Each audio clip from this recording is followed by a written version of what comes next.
Hello guys, and welcome to my very first YouTube tutorial. And in this tutorial I'm gonna show you how to do this thing. This is an audio reactive project done with After Effects and the plugin Trapcode form. So let's have a look at a short preview.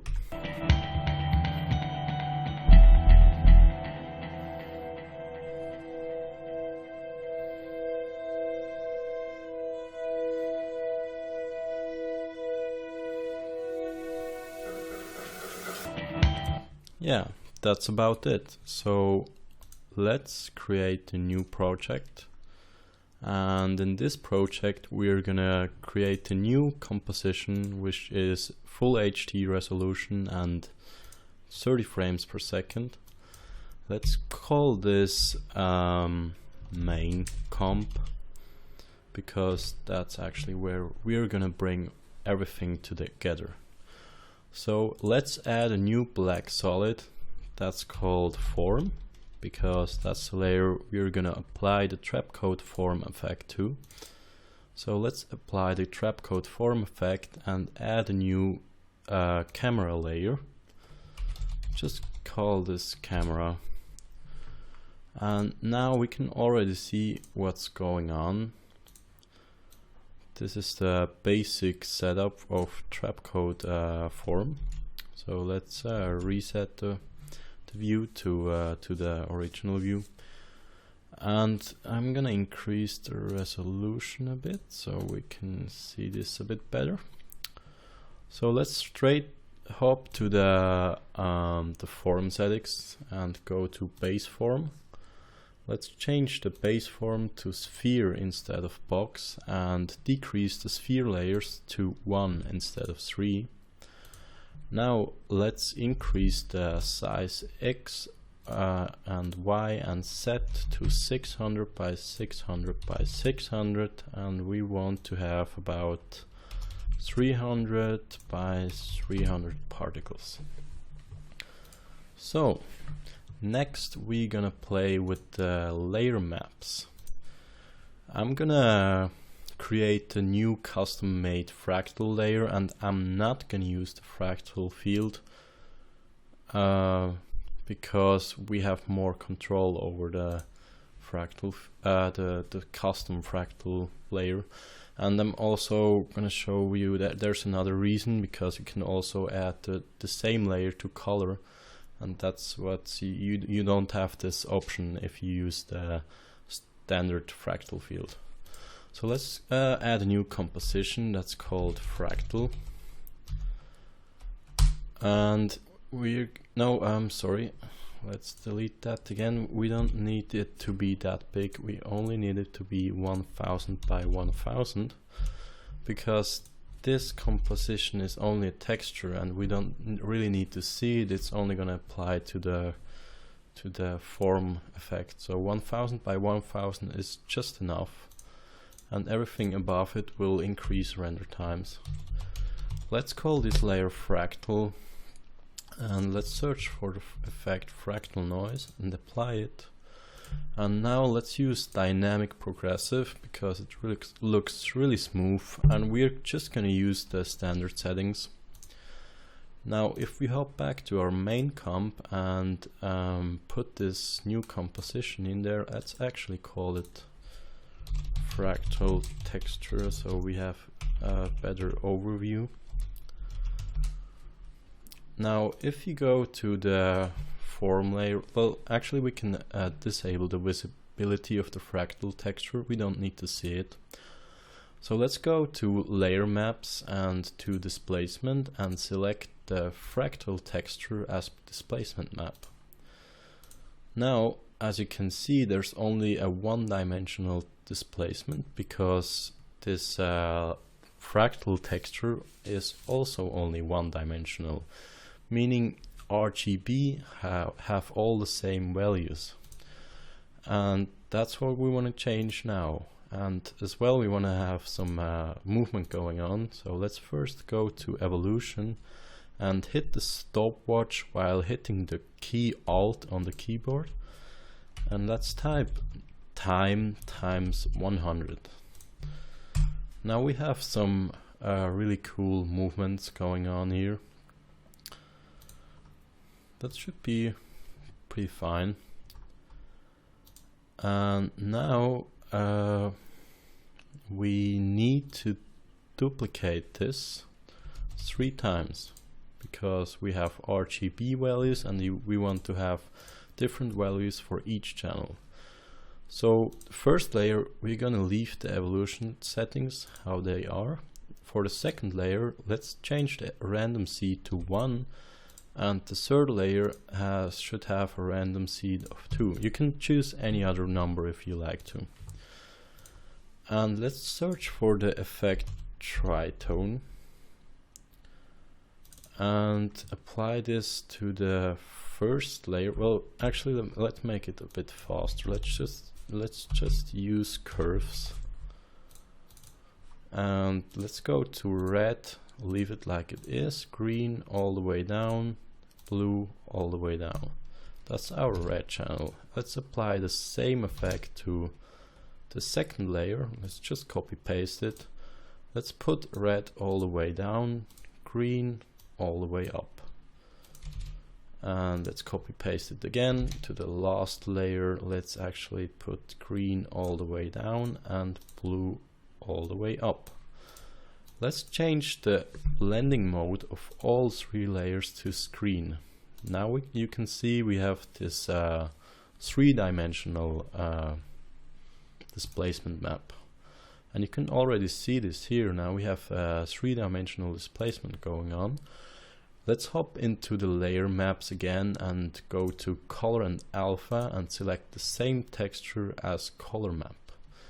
Let's go to the particle settings and change the transfer mode to normal and increase the particle size so we don't have any holes in there anymore. I'm just gonna use like 12.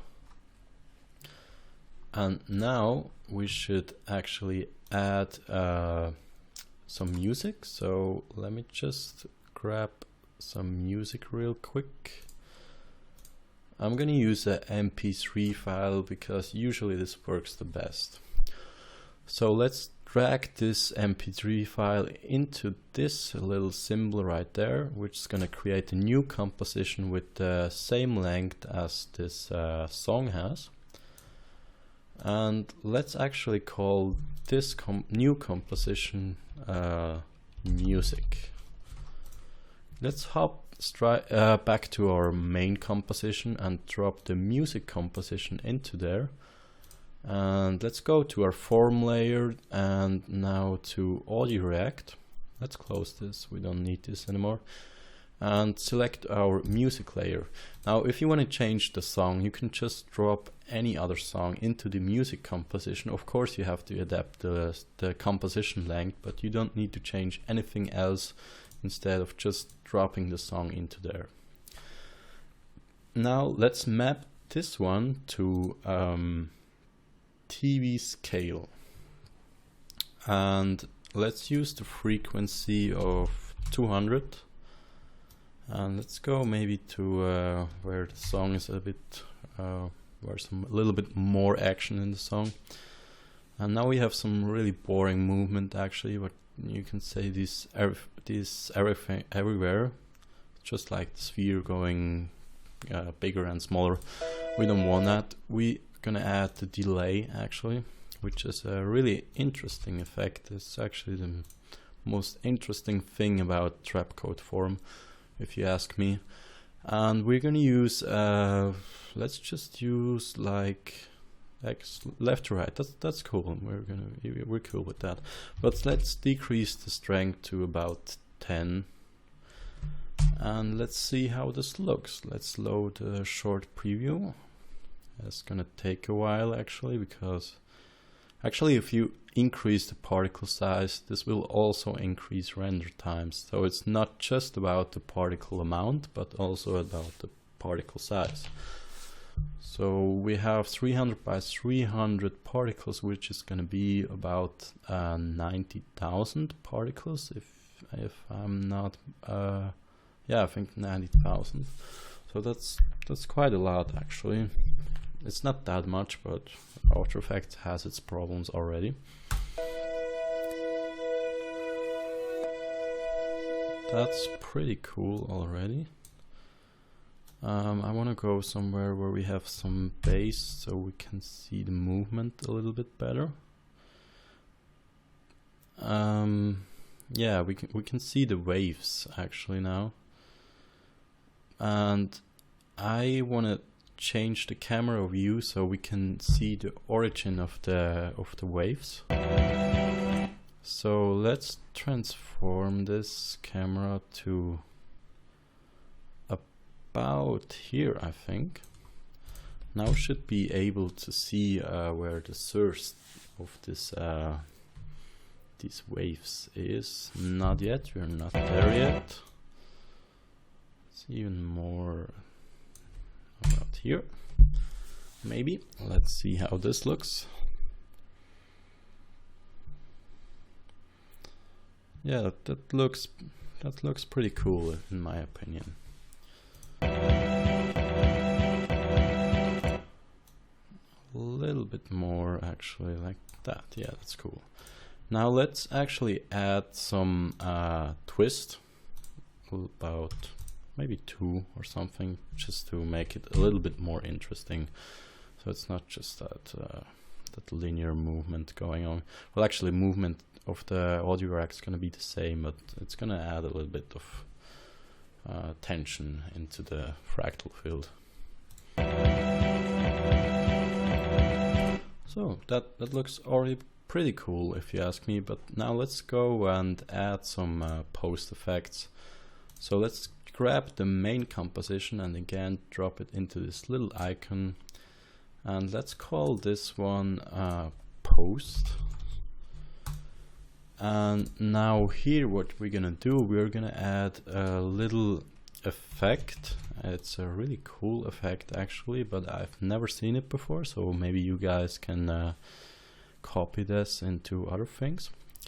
So what we're gonna do, we're gonna go into our fractal texture and we're gonna copy these curves that we already made, and we did duplicate this main composition 3 times. So yet again we're gonna paste the first effect to the first layer, and let's go to the second and copy this one and to the second one, and same goes for the third one. And again let's change the screen mode to the blending mode to screen, and now let's zoom in here with Alt clicked and scrolling. You can zoom into the timeline, and let's delay the second one by 2 frames and the third one by another 2 frames. So we have this setup going on. So first you have this red layer, then the green layers coming, and then the blue one. Let's shut down the music for the other 2 because we don't want to have like 3 layers firing music at the same time. That's gonna sound a little bit weird. Let's load a short preview, because the interesting thing about this is it's like a 3-dimensional React, well 4-dimensional, because the first layer's the red layer's gonna react first, and the green one's gonna react second, and the blue one's gonna react third. So we have some kind of motion blur, but it's over time. Well, that's just what motion blur does, but there's like the different times have different color. Well, you can see it actually. Yeah,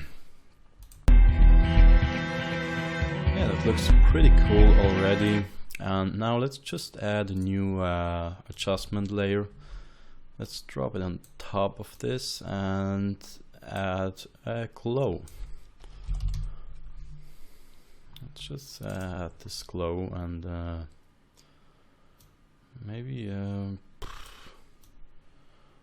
look that cool yet. Let's increase the size to maybe that one, and it's pretty hard glow actually. I think last time it looked a bit better. Let's decrease the intensity a bit and threshold maybe to about 60. Yeah, that looks nice actually. Let's load a short preview again. And I'm seeing we're already at 15 minutes. I'm trying to keep my tutorials, well, we're gonna see if I'm gonna do any more tutorials. You guys should comment how I'm doing this and know if you can follow me or if it's just very boring. You tell me. So this is actually already the project. I'm finished now, and this is how it's looking right now. So I'm gonna add the project file down below so you can download it, and yeah, see you guys next time, maybe.